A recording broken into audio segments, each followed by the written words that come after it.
Good morning. We are on our second report for Aristotle, and this report entails Aristotle's politics.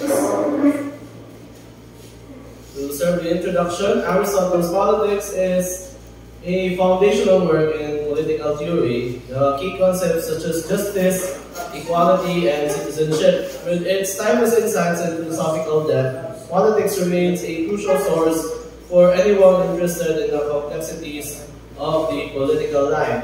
And the most appropriate approach for actually understanding this is to pay attention on Aristotle's work on Nicomachean ethics. However, if we try to remember that this is actually just the second report in Aristotle, and the first report is on organon or logic, wala pa tayo discuss actually on Nicomachean ethics. So let's try to review it.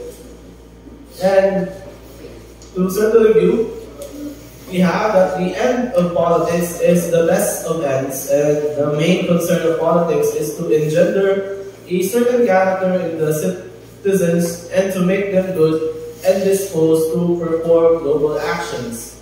Given this kind of goal, we actually carry this all throughout the book and the eight parts of the book. And making proper to this introduction, therefore, leads us to a discussion on telos. Now, a little review of what is telos when we translate telos, the Greek word, to be an end. And that end, for the Aristotle sense, is the goal for everyone, and not only everyone, meaning living things, but also for non-living things. We have this table with its four legs, but the purpose of the table, which defines the table, is to be a table. And therefore, if I would sit at the table, it would make it properly have the role of a chair. And the question would be, would the table be reduced to being a chair? Well, we all know that no. And the intention of Aristotle in studying politics is discovering and promulgating the political institution that will develop the virtue and the citizens to the greatest possible extent. So we now enter politics and the first book. The first book is opened by this quotation and these very words, where Aristotle stated that every state is a community of some kind and every community is established with a view to some good. For mankind always act in order to obtain that which they think good. Mainly, even before the beginning of the book, we already have a sense of the traces of how Aristotle's ethics and politics are actually interconnected. And such ethics is actually foundational in the works of politics. And the very first words, and specifically when Aristotle cited the good.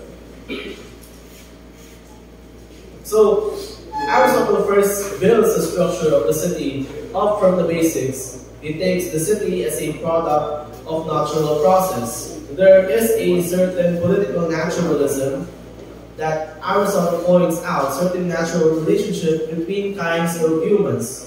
The first two he suggested was actually the male and female and the ruler-ruled relationship. It's not the case then that humans just happen to live in the communities we call cities. They are actually naturally predisposed to eventually form such cities.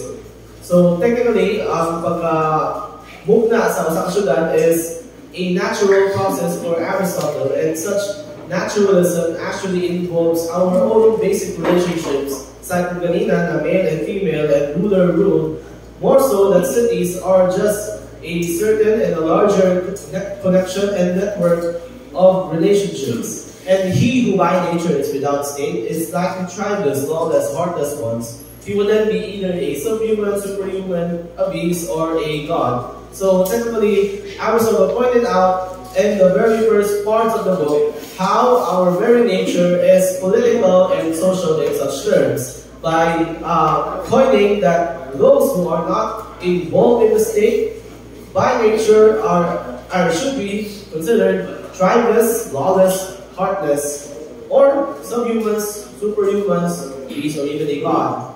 So in analyzing the polis, the city then Aristotle proceeds to break down the different kinds of rule and knowledge that animates it. And these rules and knowledge are rules of master over slave, rule of husband over wife, rule of father over children, and rules of wealth and management. Now we will go over those rules one by one. First, the rule of master over slave. A slave, in Aristotle's view, is a piece of animate property used by a master in order to accomplish the actions that make up the master's life. In here, in such a natural lesson that Aristotle coined in his politics, he actually he doubled down the naturalism in saying that slavery is a natural process. Now we all know the technicalities involved in that, and it involves certain difficulties, but he proceeds that Aristotle argues ruling and being ruled are necessary and even beneficial features of nature itself. You see, Aristotle had this basic disposition in considering the line of precedence of the rule and the rule, and the very example of this is our soul. We consider our souls as higher than the products of our bodies, and if such certain disposition is misplaced or jumbled up, mahulog na if our bodies are greater in value of our soul, well, the sketches of this eventually would have repercussions that would fall apart in ourselves. Now, the other three rules cited, that between husband and wife and father and children, are involved actually on the term of household management or oikonomia. Though enumerated as different sets of rules, Aristotle clarifies that these sets of rules are part of household management. Nonetheless, Aristotle reiterates his decisive claim that the distinct kind of rule must be kept separate. So, for a rule of a statement is rule over people who are naturally free, whereas that of master is rule over slaves. Rule by a household manager is a monarchy, since every household has one ruler. Rule of statesman is rule over people who are free and equal.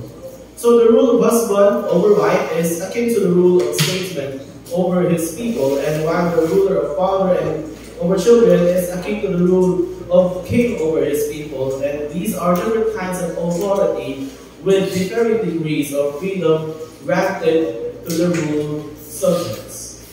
And that ends the first book of Aristotle. We proceed to the second book.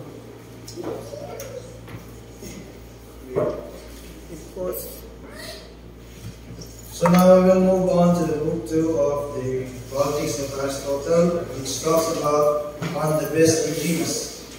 So Aristotle begins his exploration of these best regimes with his question focusing on which degrees do citizens participate in such a regime within the society. This examination of existing cities must be done both in order to find out what those cities do properly. So, dili ang ina-examination ni Aristotle, inatanaw niya mga na-present ng mga societies during the time na gina-compare niya kung what is the best or not during the time sa mga nindot na dapat sa society. Additionally, one question is, the citizens of a particular city share something, because it is sharing that makes a partnership, but what do the citizens share? So what makes a city or what makes a democracy or a society is what citizens share. So not you're gonna share mga citizens within the society. That is for Aristotle. Kung saan yung gonna share sa mga katawhan niya. But with that, there are many forms of government that Aristotle investigated. First is the monarchy. Monarchy is the rule of an individual, typically a king or a queen, with absolute power. Aristotle distinguishes between the good monarchy, where the ruler governs for the common good, and tyranny, where the ruler governs for personal gain or the present. So monarchy is, we have to remember that it is governed by an absolute power, only governed by one entity. It can be a king or a queen. And there are two forms of it. It can be a good monarchy if it's for the sake of common good, and a tyranny if it is only for the selfish desires of all those leaders. And second is aristocracy. It involves rule with a virtuous and wise few. Aristotle distinguishes between aristocracy, where the ruling class governs for the common good, and oligarchy, where the ruling few exploit their power for personal gain, often at the expense of majority. So, in contrast with monarchy, aristocracy is a government wherein a society is governed by only a selected few. Pipila lang magkadala. Kaya ka ng mga high class na sila i-assign mo role sa government. And third is what we commonly known as democracy. Our country is a democratic country in Pilipinas. The power to rule is vested in the hands of the people. Aristotle warns of the potential pitfalls of democracy, particularly the risk of majority tyranny and a tendency for it to evolve into a mob rule of the citizens and virtuous, or if they prioritize their interests over the common good. So democracy prioritizes the power of the people.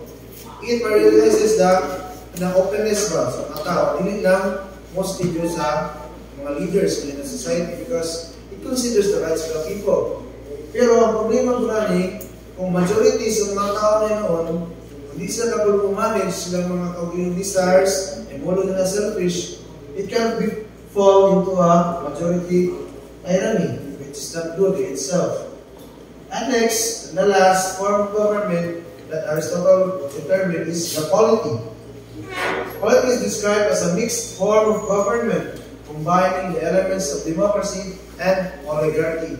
As you can remember, oligarchy is a form of aristocracy that is led by a quad na nai-assign ng lead. The middle class holds significant power and government operates for the common good.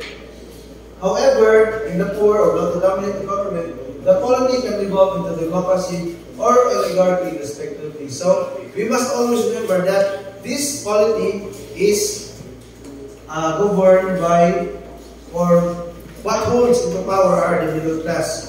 As you can remember, Aristotle's philosophy is all about striking the middle ground. Always striking the mid, para sa ikuan ba? Siya ethics. So, tunga-tunga din siya. So, ang polity is tunga in between democracy and the form of aristocracy. Next, Aristotle also identifies and classifications what he considers as a society. So, nag-define siya ka kung sa'yo mga tanawunan sa society. So, first is the unity and difference. The first Socratic recommendation that he criticized ni Aristotle that was the policy of communal families. As Aristotle admits, the purpose of this policy was supposed to be unity without familial and tribal conflicts. The policy would become a community of pleasure and pain, followed a shared harmony. So, para kang sa practice kay communal tanan, isang tanan, and communitarian ng wala, communistic yung apos ni Socrates ng kuan. Siya society, panalo na siya, as we can see in this republic, isa na tanan, wala kalahian. Pero kay Aristotle, he finds that emphasis of Socrates as misguided ang concept niya sa unity na isang lang ikaw tanan, wala kalahian. Because according to Aristotle, a city, he argues, is not simply one thing, it is a composition. A city is a composition. So, lahi siya, composed of different entities, people of different talents, pero nag-isa siya para mabuo ng isang city. Wala pala Aristotle. A multiplicity of many things that function together without obliterating the distinctions between them. Although nag-isa sila, pero nag-lahi po sila mga panirada sa mga kinagstay para mabuo ang usang city. The main idea here is not to get rid of the differences among the people, but to handle them well. So, na may kalahian ng mga nasatar sa kanato, different backgrounds, different cultures, different types of upbringings within the family of the society. Ang point ni Aristotle is to handle them well. This means keeping traditional family setups, pabigyan na sila, another groups as they are, but making sure they help the whole community work better. Although nagkalahilan lahi-lahi within this community for Aristotle, ipaningkamutan lang na diriya, at least maningkamot ka for the betterment of the community, para sa talang gihapon. It is this,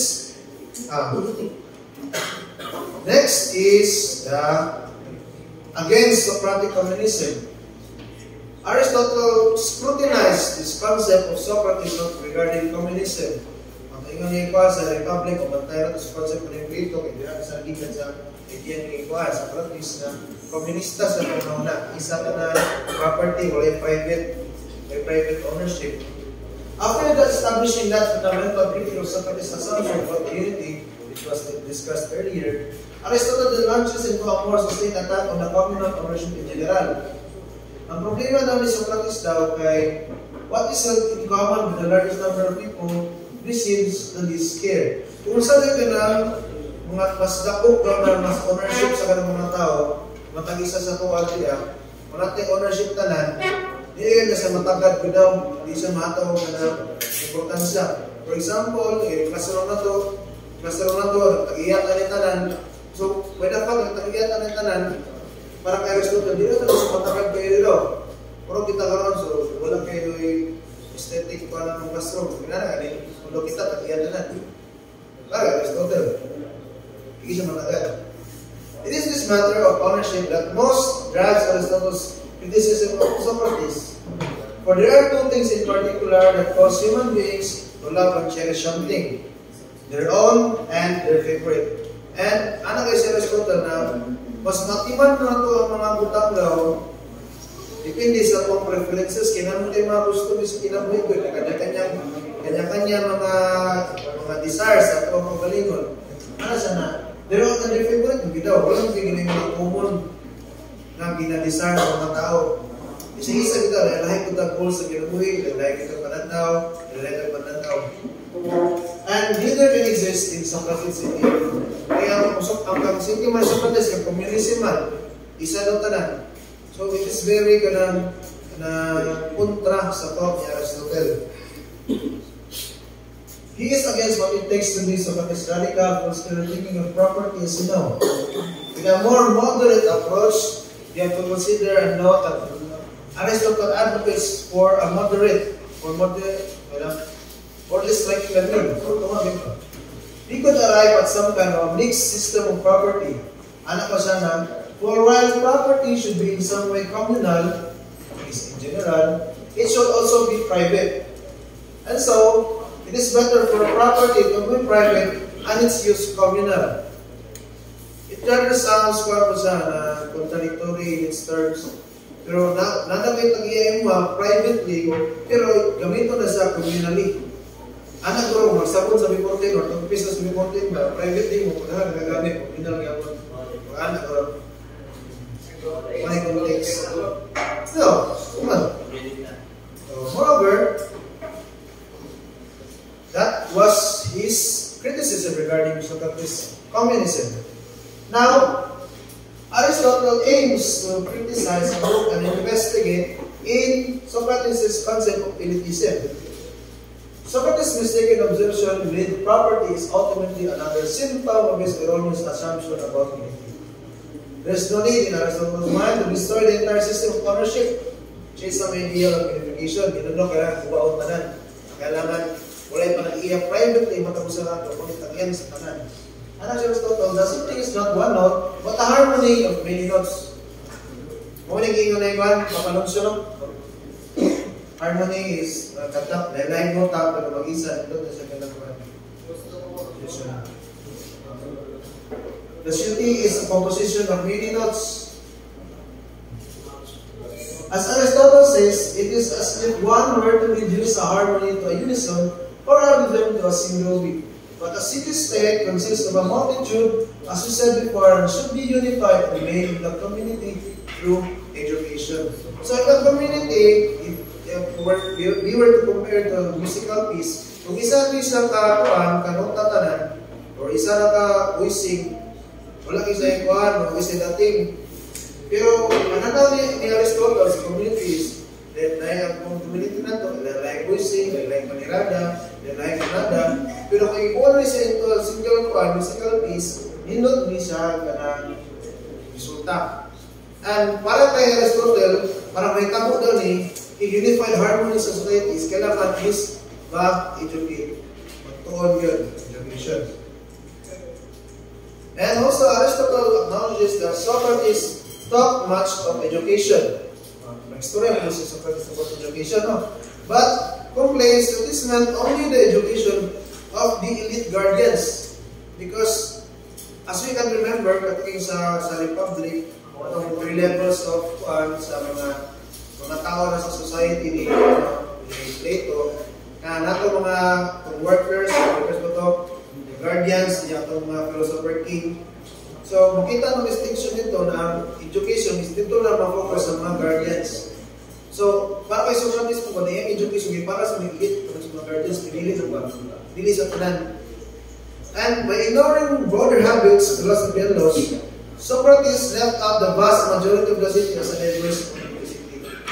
Wala i-consider ni Socrates daw, ni Aristotle, wala i-consider yung mga tao ba na natin kinahanglan ng education, wala bitagad. Mag-focus sa particular na isang class. In the end, he classifies Socrates in this way, the overall organization tends to be neither a democracy nor an oligarchy, but it should be between ang society. Between them. It is called a polity. So, previously we have discussed 4 kinds of forms of government: monarchy, democracy, aristocracy, and polity. So, i-advocate ni Aristotle na polity is the best form of government. If it is a government that is in between, considering the rights of the people and also the power of those who are assigned to govern. A city where such a middle class holds the most weight can be said of polity. So considering the middle class always, ano para kay Aristotle. This makes the Aristotelian city something like a mixed regime. Even though Aristotle tries to focus in many of Socrates' policies, he does not admit that the best regimes are mixed rather than ideologically pure. So, ideologically pure, kasi wala kasi in practical sense. As he says, the proposal thus makes a larger number of constitutions is better because the constitution composed of a larger number is better.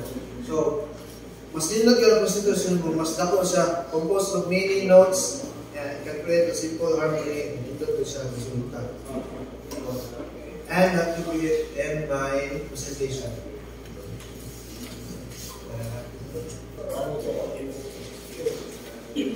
So, good morning.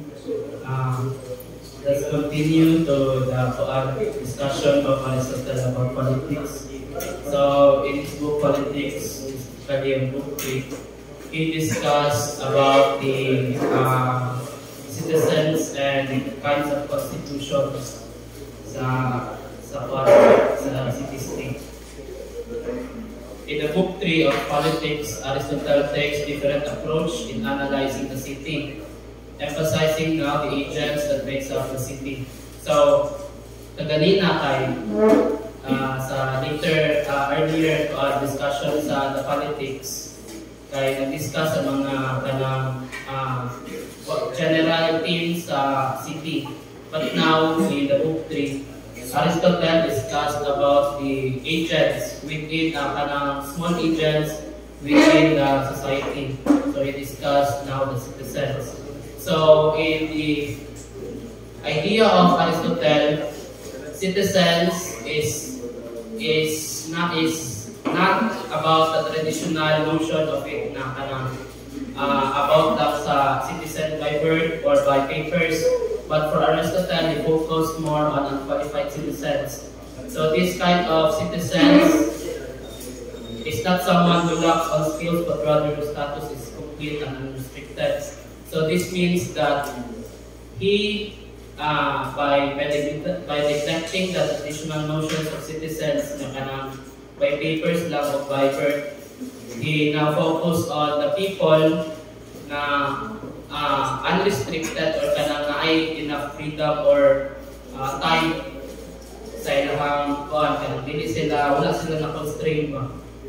So, in other words, to be citizen does not need to be qualified by adding any extra adjectives to it, such as honorary, since it would only be by instance without effect would such a citizen would own citizenship. So, it does not follow the traditional notion of citizen, but it creates now the idea that a citizen is something that has no defect. So, mao yung idea sa citizen.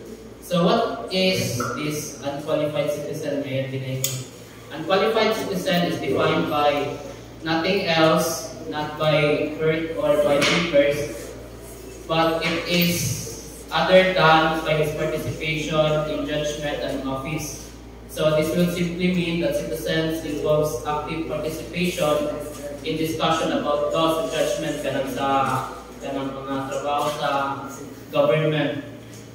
This allows citizens to use reason and fulfill their potential for virtuous life, but also requires them to take turns ruling and being ruled. So mao to siya ang idea niya sa citizenship.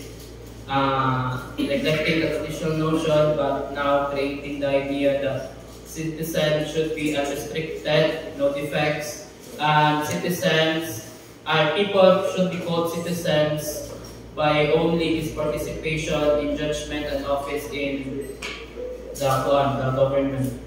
This type of citizen with the ability to participate in deliberative and judicial office will serve the core purpose of the state. So this is his idea of citizens, and this is also the thing that makes a city-state good and kanang nag-foster of kanang good life.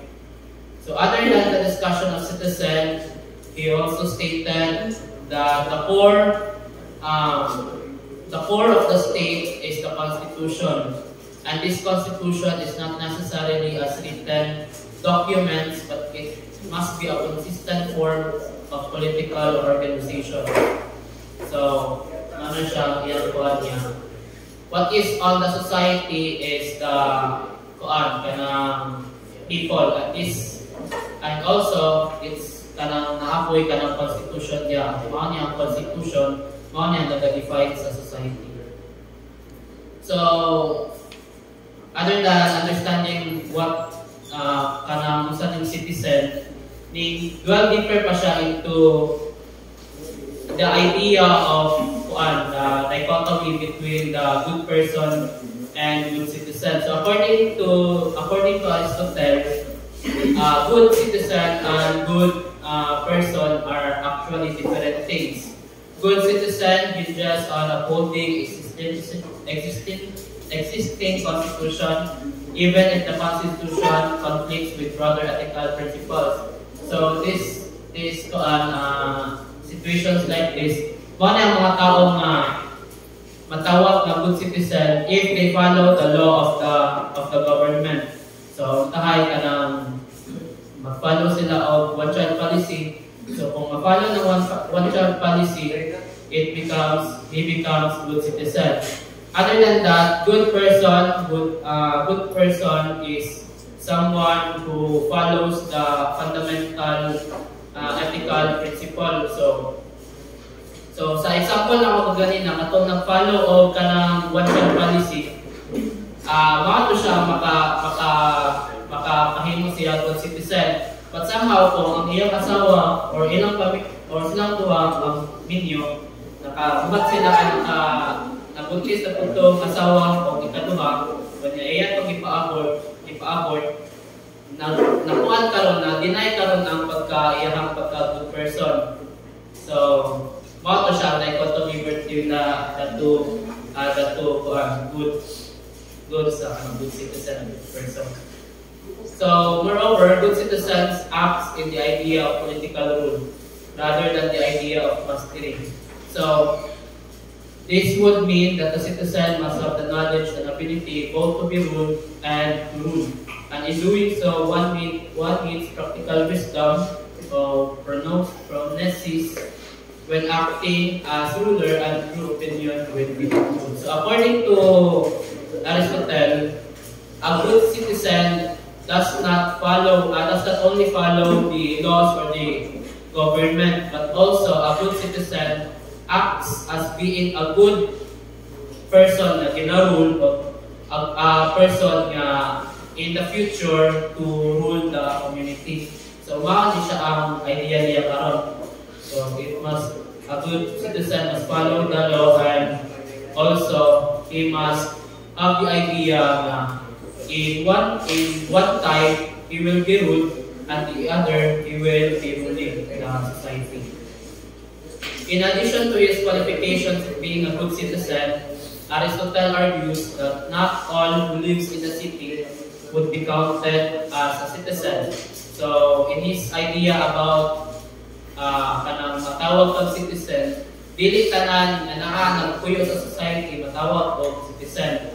Because according sa iyang definition na kanina, a citizen would only have kanang idea of citizenship kung able siya na maka-judge or makatabang sa mga kanang mga government works ba.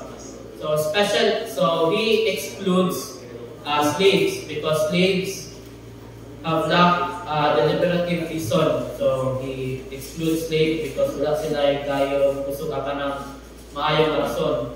Then we also exclude vulgar craftsmen or manual laborers, since they lack with free time to pursue any duties of government. So according to his standard of being a citizenship, a slave will not be called or will not be recognized as citizen because of his lack of reason, and vulgar craftsmen would not be recognized as citizen because they don't have time to partake on the duties in the government. So, mao na ang iyang kwan. So, he doesn't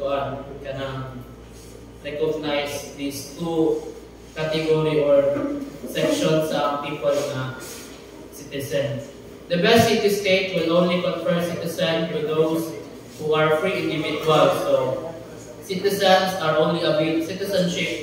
only available to the people who are free to participate in governing the city. However, on this idea, Nietzsche does not reject the vulgar craftsmen because accordingly sa movement sa society, ang vulgar craftsmen ang usa sa mga importante na elements sa society in order to progress. But somehow in recognizing now the idea of citizenship, he doesn't accept vulgar craftsmen to be citizen because of the inhang time constraint ba na wala sila free time to help in the government. Aristotle suggests that the best constitution creates a situation where being good citizen aligns with being a good person. So now he discussed that being a good person, being a good citizen and being a good person is the thing that makes a constitution good. So, one ay ang idea karon sa constitution. So, accordingly, constitution is an organization of city-state various offices, but particularly of the one that has authority over everything. For the governing class has authority in every city-state, and governing class is the constitution. So a good constitution is not just about survival, but it is the cultivation of the common benefit. So a good constitution of a city will always have the idea na maka-benefit dito sa mga tao. This common benefit is the key to a just system. With this emphasis on the common good, Aristotle proposes a starting point for his ideal constitution. So, i-base niya karon ang iyahang recognition karon sa kinds of constitution sa iyang time, basing now on the common benefit. So, it might be ruled by one, few, or many, basta ang idea sa constitution is for the common benefit of the people, mao na ang iyahang gina-recognize as a good constitution. So, in the book 3, he taxonomized the kinds of constitution na present sa iyang time. So, in order of descending goodness, so first is kingship. So, it is ruled by one for the common benefit. Aristocracy, ruled by few for the common benefit. Polity, ruled by many for the common good.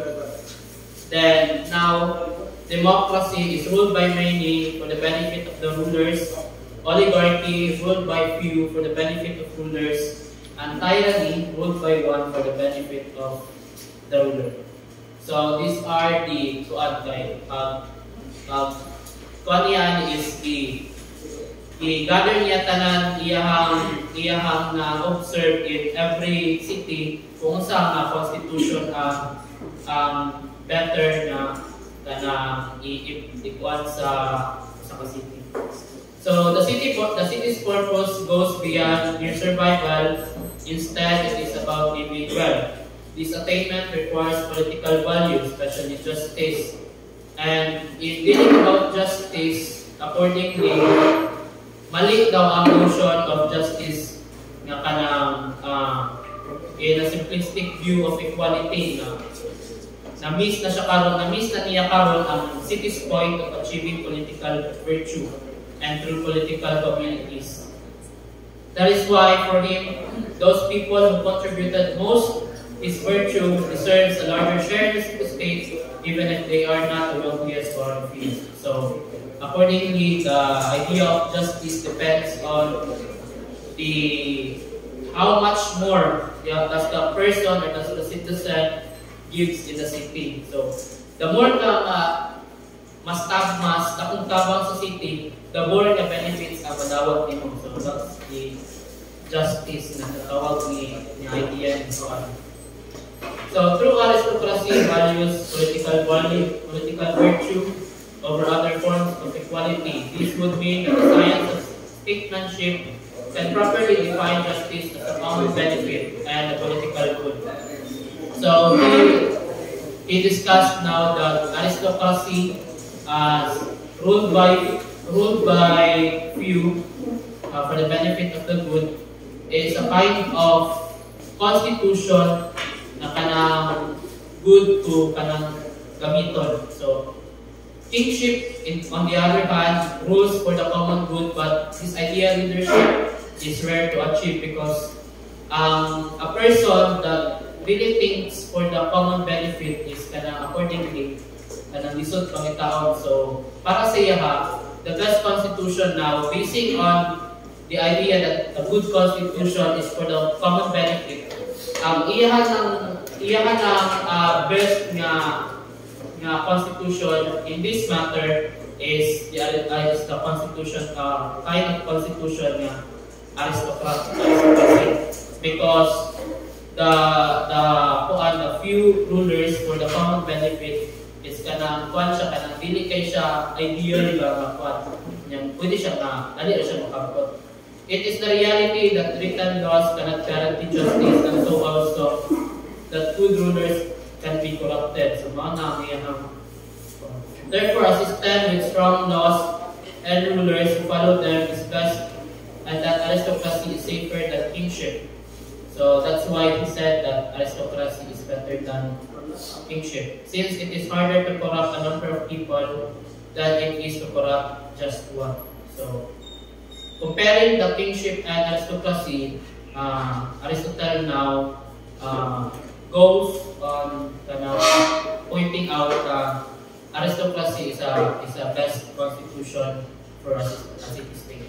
Aristotle emphasized the importance of law and the role of ruler to be guardians. So accordingly, in a constitution or in a government, the rulers are not beyond the law,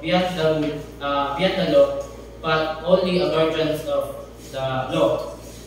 He said anyone who instructs laws to rule would seem to be asking God and understanding alone to rule, whereas someone who asks a human being asks a wild beast as well. So if someone is above the rule, if the rulers are above the law, so it seems like that kuan karon is na kuan siya constitution or ang city is na depende siya sa or pansya, wala siya, dali na siya kapiktuhan or kanang mura, wild beast ba nga mo suplot mo, dali lang nga mo emerge if the ruler are above the law. So, for appetite is the wild beast and the passion perverts ruler even when they are the best men. That is precisely why the law understanding without law. At the end, the best form of government, kingship, aristocracy, or the balanced quality depends on the specific circumstances of society, with the goal of raising virtuous citizens or contribute to the just state. So, this is the book 3 of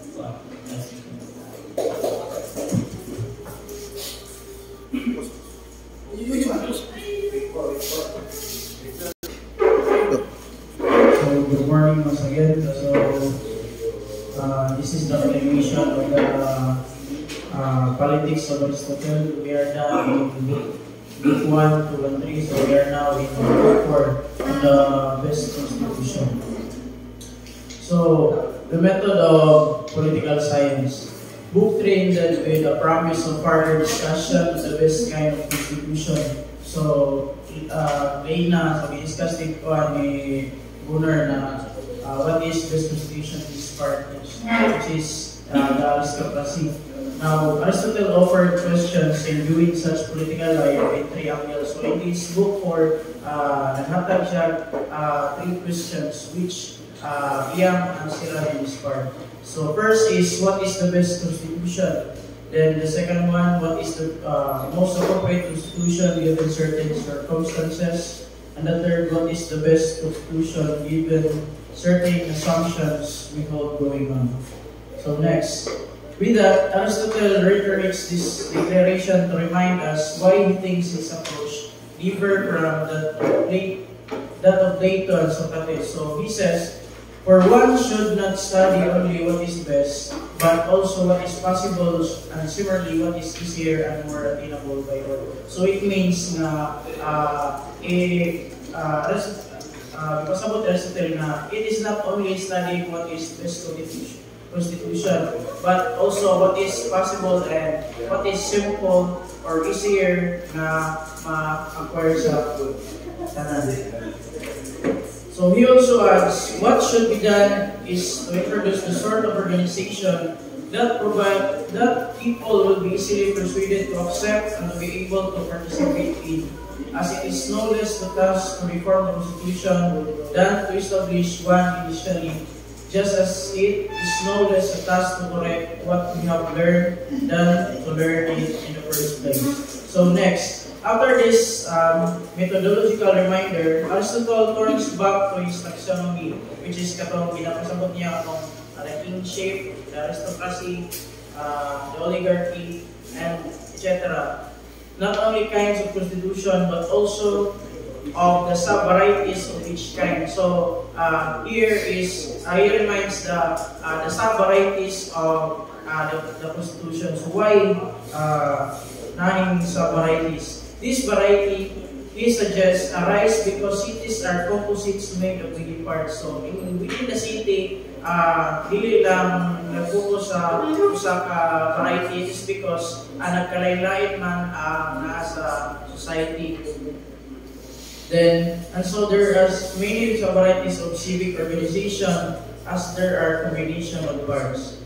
So a constitution, he reiterates, is the organization of offices in the city-states, the way they are distributed, what elements in the authority, the constitution, and what ends of each community. So Aristotle emphasizes that there must organization within city-states.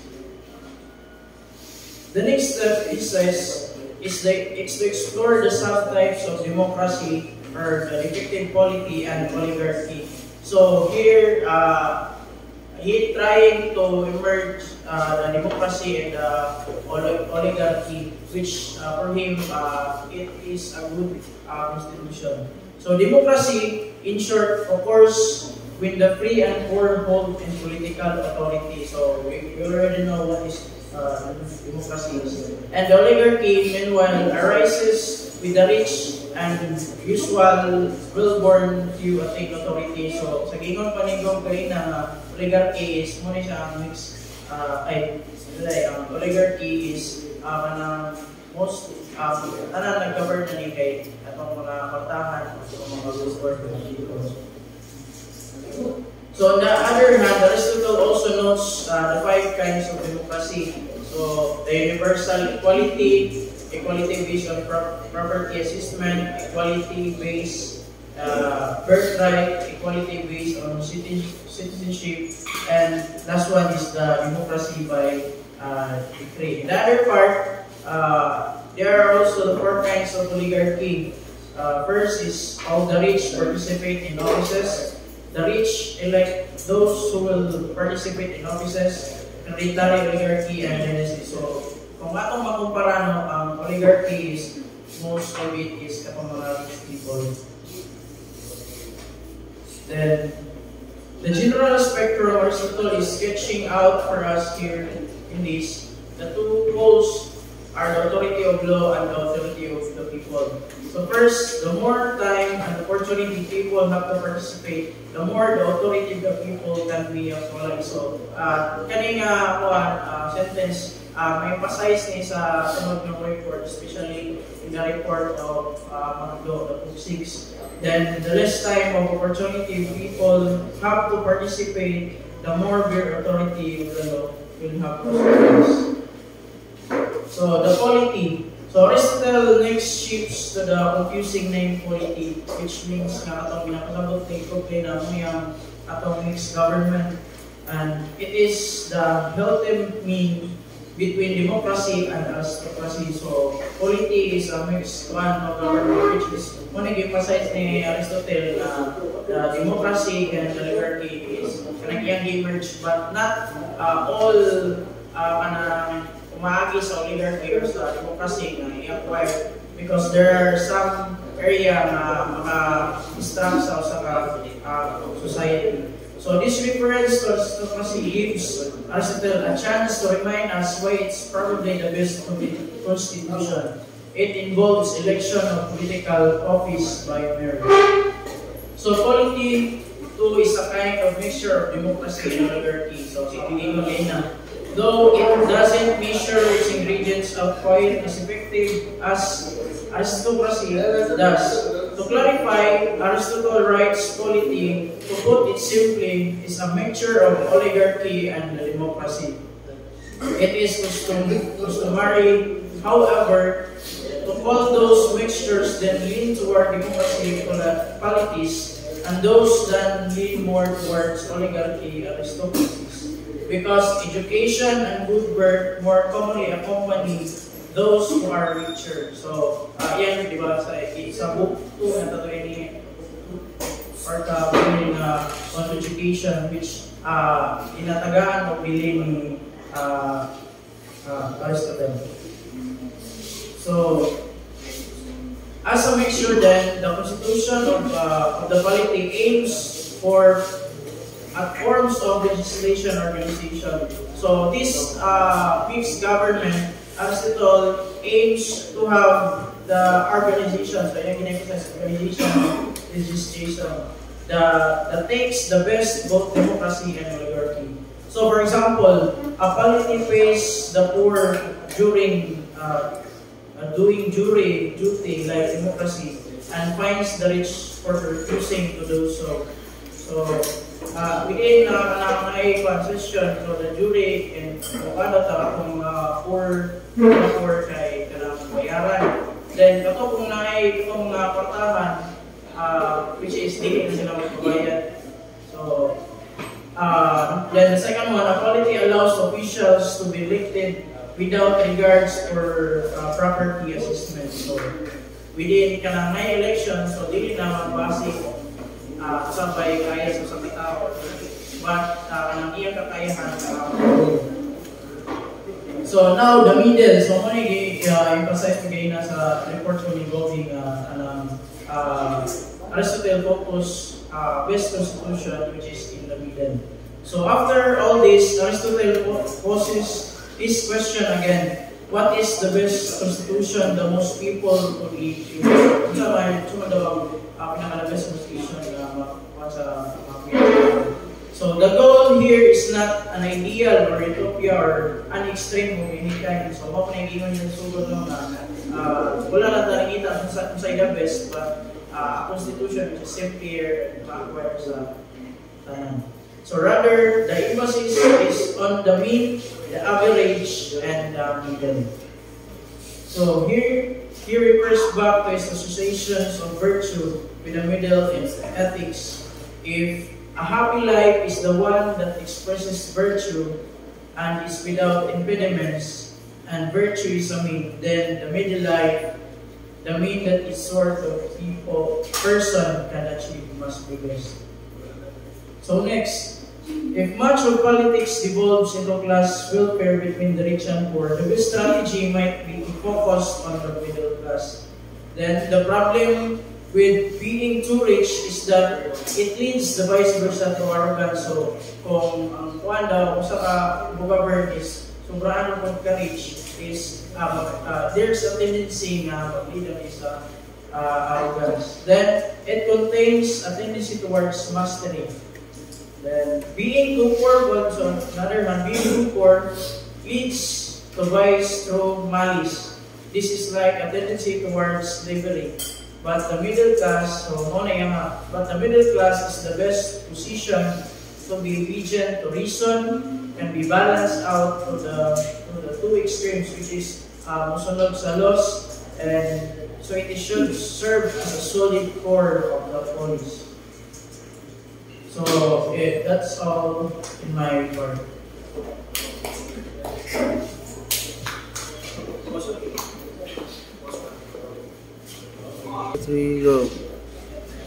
So in continuation, we discuss now the book 5 of Aristotle's Politics. So I will highlight my topic, the poor and the rich. Kaning poor and rich, it is experienceable and observable in a certain polis or in a society which there is a division between the community. Aristotle recognizes the importance of these conflicts by evaluating different kinds of governance to solve the problem of division between the two parties. So, mo dyan ang permite magbangga sa usang komunidad ang mga dato o ang pobre. The rich are a group of people in society who have influence and power because of their material wealth. Persons have the privilege to have a good education, opportunities, and political influence. So, kung even today, or sa panahon ni Aristotle, ang mga dato or lang na ay gahong or pribilehiyo na mga eskwela to enhance their capacity to think. And sadly, the poor people are those who do not have much material wealth. These people belong to the lower class without the influence and power. This problem will cause societal unrest and instability. So, sa conflict, karon palanggaan, it is common to understand na there is something wrong in the kind of governance. Kay usahay, if our ruler dili mag-mind sa common good, then naay mabilib niya kaning mga pobre mo ni kasagaran na may mga slave or sulugoon sa usa ka komunidad. He understands the different kinds of governance are means to resolve these conflicts, considering the rights of each individual. A kind of governance that promotes a common good and a harmonious society that balances the two. So, iingon ako kanina na ang ideally, the kind of governance is kingly, and second is the aristocracy and the polity, na ang ginatanaw nila ang common good sa tanan. So, the rest is the benefit sa ruler. In maintaining a stable and just political practice, laws and institutions that govern the state are essential to providing for a well-ordered society. This will be attained by committing to the common good and by avoiding self-interest.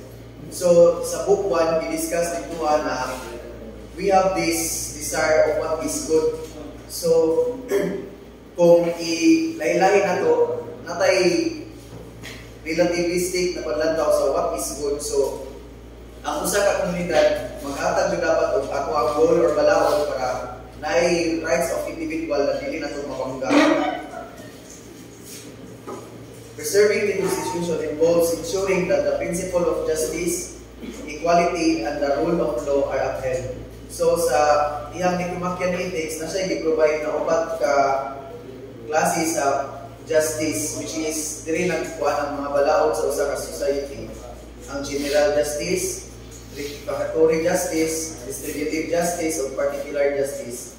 So, general justice encompasses all just actions that refers to customs, principles, and laws that governing the interaction within the society. Also encompasses both rectificatory distributive justice that covers the whole moral character of the multitude. So, muna siya ang mga legal laws na i-impose sa usa ka community para i-uniform mga ato ang mga desire ba, to limit our desires. And second is the distributive justice. In distribution, it focuses on the fair distribution of all resources, opportunities, honors, and burdens of each members of the community. It aims to distribute rewards in proportion to individuals' contribution needs and so on. So, kanina laws or justice, kind of justice is maghatag og pantay-pantay na pagtagad sa matag usa. Dato man ang pobre, dapat pantay or tanan makabenepisyo.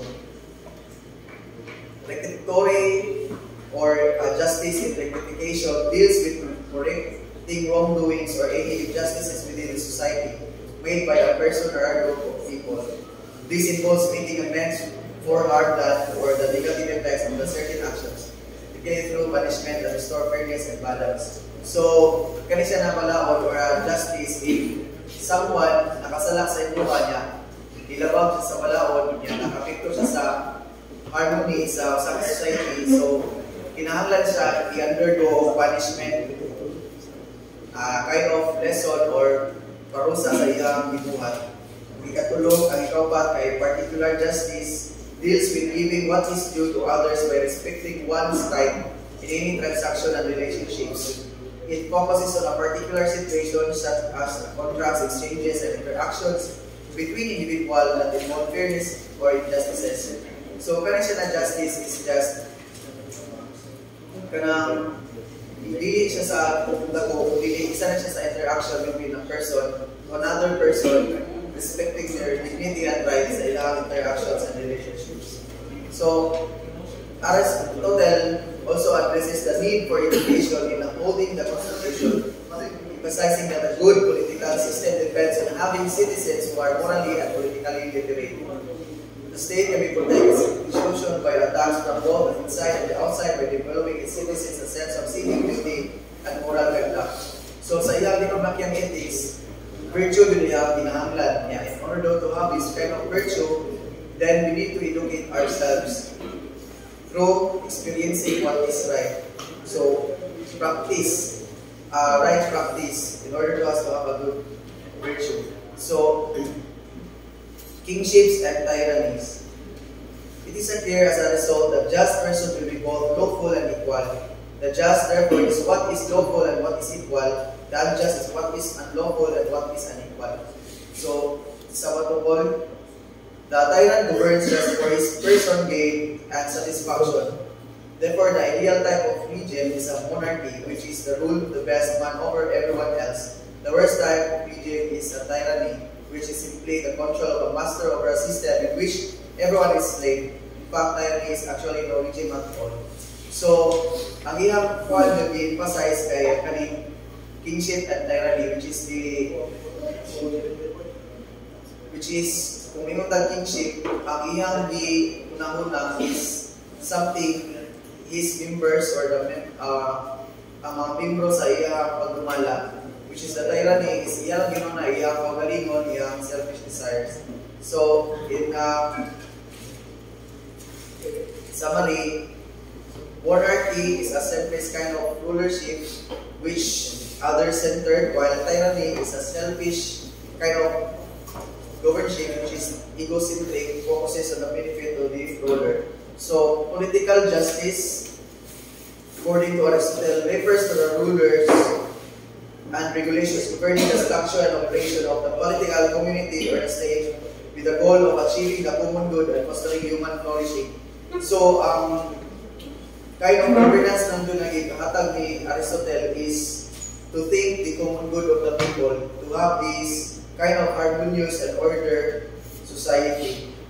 First is the common good. Aristotle highlights that advancing the common good or the prosperity and well-being of the entire society is the main goal of political justice, establishing and upholding a political system that encourages people to pursue virtue and reach their full potential is necessary part of political fairness.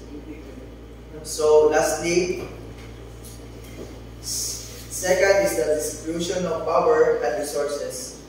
Fair distribution of authority, privileges, rights, and resources among the members of the political community is necessary. So, una, discuss niya ang common good, then to have this kind of justice, kailangan na ay proper distribution of the resources to each members of the community.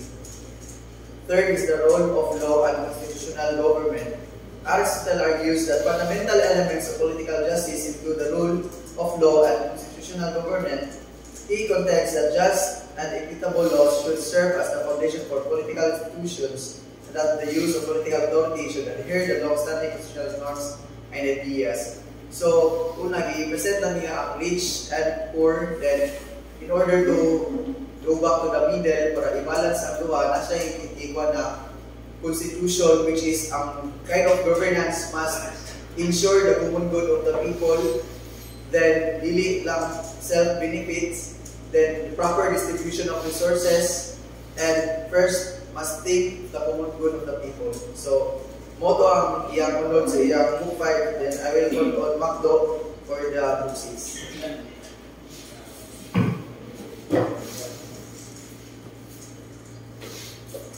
2, 3, go. May nagulta sa tanan. Now we go to the book 6, Democracy. The principle of evidence of democracy. Aristotle wrote in the politics is not simply to give a general set of constitutional categories, aristocracy and democracy, but to break each category down and investigate its respective elements of futures. The basis of democracy state is liberty, which according to common opinion of man can only be enjoyed in such a state. This they affirm to be the great end of every democracy. Therefore, this democracy it composed about or talks about liberty. Then, one principle of liberty is for all the ruled and be ruled in turn. And indeed, democratic justice is the application of numerical, not proportionate equality, where it follows that the majority must be supreme and that whatever the majority approve must be at the end and not just. Therefore, this so-called liberty or Aristotle, democracy, it depends on the quality of the human. The majority na sa tao magikan ang mga boto na sa tanan ng mga rules sa tao magikan. Then there are two types of basic goals of democracy. First is the majority rule. Unang ingon kanina nga, since justice is defined numerical equality, it ultimately becomes whatever seems right to the majority. Kung sa'y tama sa kadaghanan, wala na siya tama. Then liberty to live as you like. This is the proposed result of freedom as a converse of slavery. These two goals is majority rule and the freedom or liberty mo na gina-apply sa democracy ng inyong Aristotle. Then, the democratic and oligarchic justice. This democratic justice consists in numerical equality, but Aristotle asks how it is flattened out numerical kind of equality to be achieved. The useful strategies for attaining numerical equality have to do with property reform to one kind of another. Therefore, ang ginaingon sa democracy, kung naka-equality nga, namin ka ng equal nga paglantaw sa society. Therefore, you need to respect the decision of others. You need to be respectable. Then, the democracies and oligarchies, in fact, mostly make justice depend on property because they look at equality primarily through a lens of property. As he writes, for Democrats say that whatever seems just to be greater number constitutes justice, whereas oligarchy says that quantity of property should be the deciding factor. Distinguishing the oligarchies and democracy. For democracy, there kanang siya kanang sa tao lang magikan ang sa kabuto. What they call oligarchies, naging sila kanang ruler. But both views are unequal and unjust. For example, this democracy and oligarchy is unjust. Why? Because Aristotle then the democratic definition of justice, a true justice which majority decides what just lead to an unjust property policy. The oligarchic definition of justice where the rich decide what just leads instead of a quasi-tyranny. Ano I want to say Aristotle na this two democratic and oligarchies are unjust because this kind of democracy is kanang kwan ba, kanang unjust itungod, magikan lang sa tao at kanang kwan, o naging siya kanang ruler, o kanang oligarchy po, kaya mga patalan na ang mga maraming bulaan. Though Aristotle wants to reject both approaches to justice, since both miss out on the aristocratic appreciation for political virtue as approaching human virtue, he does provisionally side here more with the oligarchies. He is more willing to allow that property amounts should be considered when we are trying to measure out a majority as against a minority position. Therefore, i-deny kung reject kung tani ni Aristotle but kana decide sa gamay sa oligarchy. Then we go to the third topic, which is what is the best democracy for Aristotle.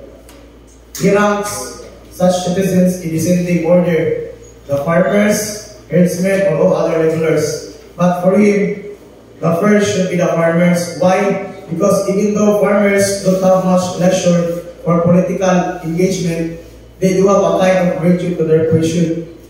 Aristotle even thinks that they can be ennobled with the constraints of their work because they're busy farming and feeding the city. They don't have much time to be tempted by political corruption and scheming. Therefore, for Aristotle, the first status sa society, which is the farmers, because the farmer is very virtuous man and very siyang mga trabaho, tumuod din niya kung siya trabaho. Then wala po siya time na magkurangkot kay tungod kay busy siya kasi Panginoon. Then these other kinds of workers seem to be suspect because though they are internally busy with their work, they also have more free time than farmers and a greater proximity to the assembly and other seats of power. This gives them many opportunities to meddle and scheme. Therefore, ang uban din ng mga trabaho, ginatagan for opportunity ni Aristotle, but diingon sila nga ang kanyang mga art, ng mga panday, na dagang kung sila time na free time sila mga corruptions. But for Aristotle, the first one dun sa society is the farmers. Then, conclusion.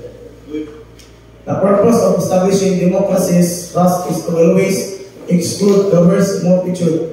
It may be necessary to admit less virtuous groups of citizens. However, they should be done carefully and gradually. Therefore, this democracies is worst multitude. It based on the human perspective. Therefore, we need to be carefully and attentive in this society. Let the hurdles in and so forth. If you allow everyone to participate in citizenship and politics, you risk running into the dangers of universal democracy. For Aristotle, kung iapilo niyo muna ka ng tao sa kalibutan na mapil sa politics, murag makagubot siya. Therefore, naalisigit na why apil sa politics na apil sa politika. Then the problem of universal democracy is that it destroys any expectation that genuine political virtue will be valued in the city. Instead, there will be widespread political chaos and irresponsibility. Therefore, this democracy, it gives us chaos and irresponsibility. To avoid this chaos, larger democracies should alternatively consolidate and disband associations so that all ties do not develop to hopeless functions within the population. Therefore, we need to be respect of one their attentions. Therefore, we need to be disband these big associations. Lastly, for this hotel, it's not freedom but virtue that will have to keep in view as we move ahead, finally towards whatever the best constitution is. For us, the best constitution is not virtual society. That's going to be all. Thank you.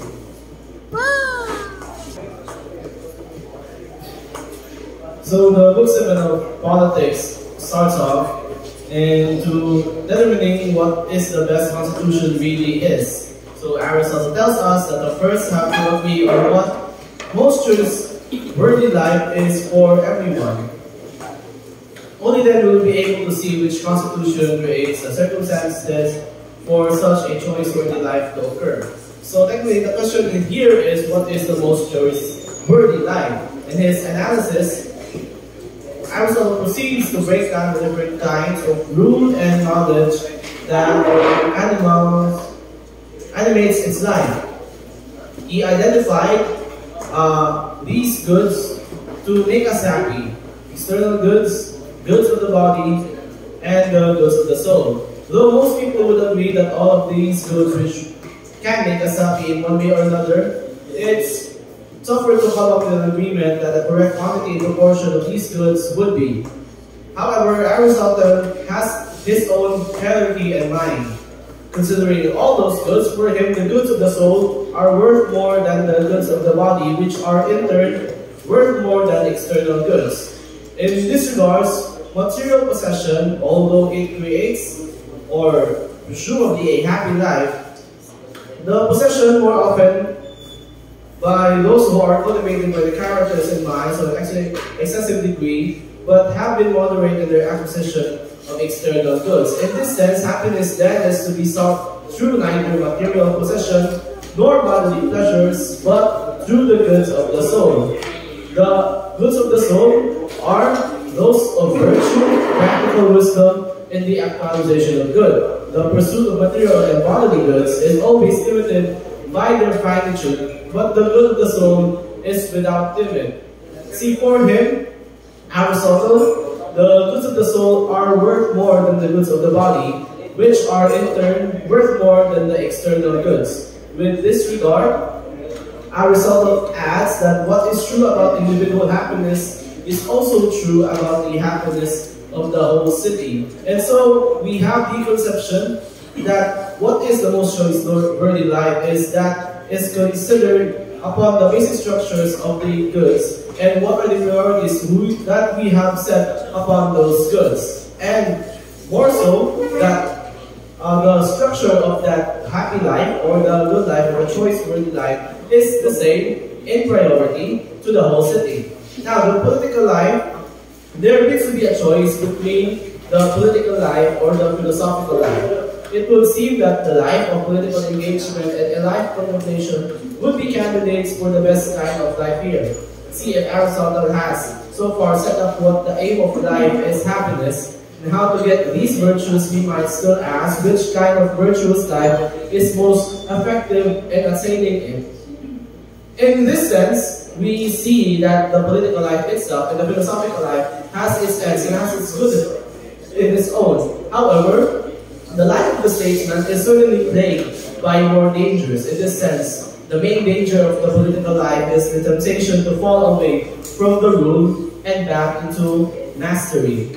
This is a temptation because our acquisitive drives often lead us trying to dominate more and more resources. We remember that in the first book, there are different rules that Aristotle has provided for us, and one of which was the rule of the ruler and the ruled. That was not specifically determined into some sort of mastery, although the slave was a possession of the master. However, there is still a good in such relationship of the rule and seeing the value of each parties involved in the relation. See, the search for the happy life then might be more safely pursued outside of the demands of political life, but that doesn't mean it should be pursued in a life of lazy idleness. See, in this kind of sense, happiness is considered by Aristotle as action. And to think lazily or to merely think is not considered as a state of laziness or idleness, but in fact, action turns out doesn't only take place in the assembly of the courtroom or the battlefield.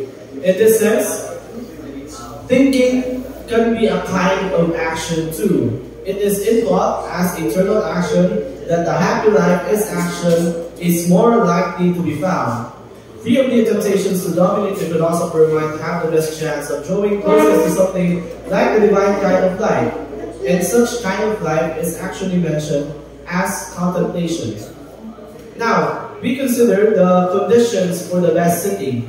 Aristotle stresses that he wants his ideal city to be the best possible one, with the emphasis on its possibility. And making an emphasis on the possibility, this brings the concern of Aristotle to a kind of realism, or that these conditions are feasible and achievable in reality of what could be the best city. If Aristotle has so far set up what the aim of life is happiness and how to get there, virtue we might still ask which kind of virtuous life is most effective in attaining its end. Aristotle begins with a consideration of some fairly down-to-earth aspects of the city. And these are the kind of realism that Aristotle is trying to talk about. The city at its best condition is on its size and population and its territory. And for his consideration, these aspects of the city, these constitutions of the city are better off, far more effective if they are limited. The city must be at the right size, large enough to defend itself and to be self-sufficient. So the right size of the city is a moderate one. Not too large, not too big, and not too little. It is the one that enables it to perform its function or creating virtuous citizens properly. Now, on the constitutions of the best city, we've already heard a lot about different parts of the city as whole. But here Aristotle emphasizes the distinction between things that the city needs and things that are truly part of the city.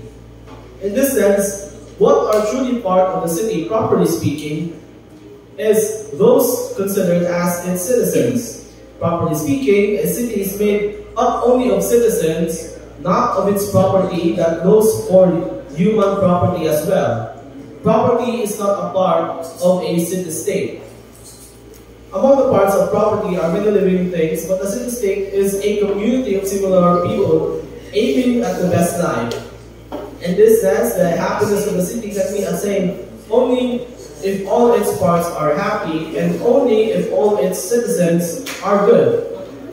For we discussed Galina's book 6, how such dignity of classes are separated and how such dignity of classes operates on the kind of life that they are meant to. For the class of the vulgar craftsman does not participate in the city-state, nor does any other class whose members are the craftsmen of virtue. For happiness necessarily accompanies virtue, and the city-state must not be called happy by looking at just a part, but by looking at all the citizens. Now, in the book 7, there's another constitution of what is the best city. Galina, it was pointed out that the best city is constituted by good citizens. Now, Aristotle is trying to point out what is the best policies for the best kind of city. Every citizen will receive a plot of land in the city and another out of the frontier so that they have a vested interest in both urban and military issues. The workers of the rural plots will be spitless slaves, perhaps motivated with a dream of eventual freedom. Now, if Aristotle has so far set up that the aim of life is happiness and how to get there, he writes that they are not hard to think out, just hard to do. Speaking about them as a task for ideal theory, the task of good luck is to bring them about. Now, such policy that was mentioned earlier, mentioned that Aristotle, I thought by Aristotle to be easy to thought about. However, its execution is far more of a challenge. And so he set up the goal of what is of this best city, and his words that well-being in general requires two things: aiming at the right end and having the right means to achieve that end. Everyone, he remarks, aims at living well at happiness. But many either are incorrect about what happiness actually is, or simply lack the resources to pursue happiness at all. In this sense, we are reflecting back again at the kind of dispositions each man of his own dignity is required. First of all, then, happiness is this. Happiness is a complete activation of use of virtue. Virtue, in fact, most of necessary virtue, it turns out, is virtue in the face of vice. But noble virtue is virtue of its own sake, which is not reactive but instead productive of new goods. In this line of proceedings, one of the necessities, when the necessities are mostly met, virtue for its own sake can take over. The life of virtue then leads not only to ethical and political betterment, but ultimately to the true goal of human life, which transcends those categories: reasons, understanding, and contemplation. In this sense, we are brought back to philosophy, in which, other words, is the truest virtue of the human person. And at the end of the book 7, we are actually being remembered of the goal of politics. And bringing back, such goal is actually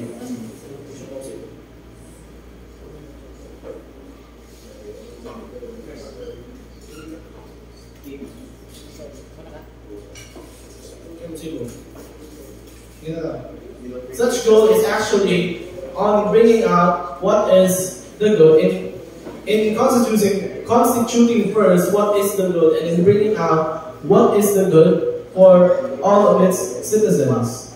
And that ends the discussion on Book 7.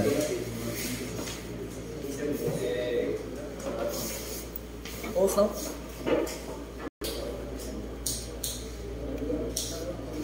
good morning once again. We are about to end the report in Aristotle's Politics, so the book 8. So it discusses about education. So the book 8 is primarily concerned with the kind of education that the youth of the citizens should receive. So in the state, so kinahanglan na Aristotle give emphasis about the education. And then let's talk about his overview and what his perspective about education. But first, we need to discuss what are the goals of education. So for him, Aristotle describes that education is a function of the state and is conducted primarily at least for the ends of the state.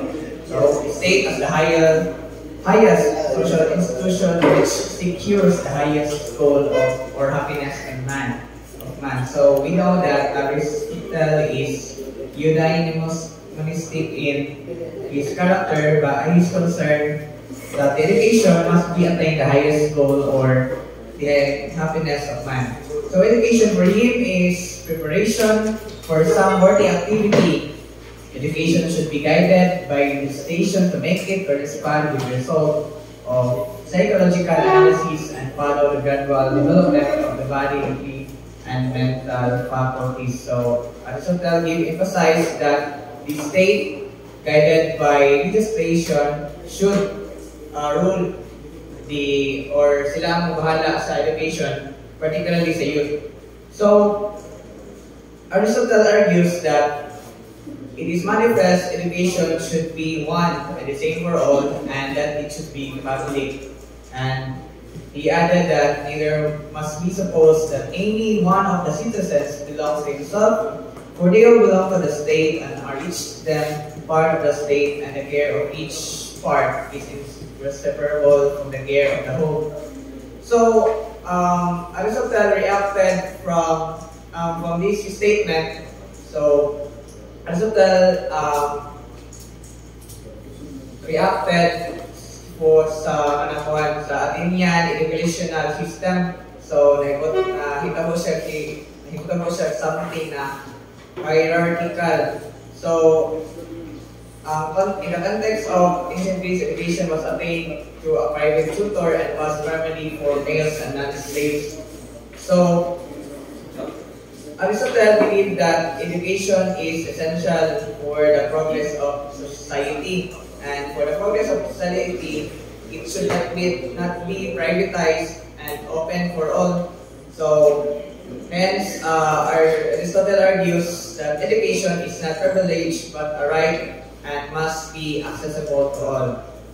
So, thus, he emphasized it by saying, not private, not at present, whenever looks after his own children separately and gives them separate instruction of the sort which he thinks best. The training things which are common and interested be same for all. So, Aristotle includes physical education, reading, writing, and drawing, music as subjects which the young potential citizens must learn.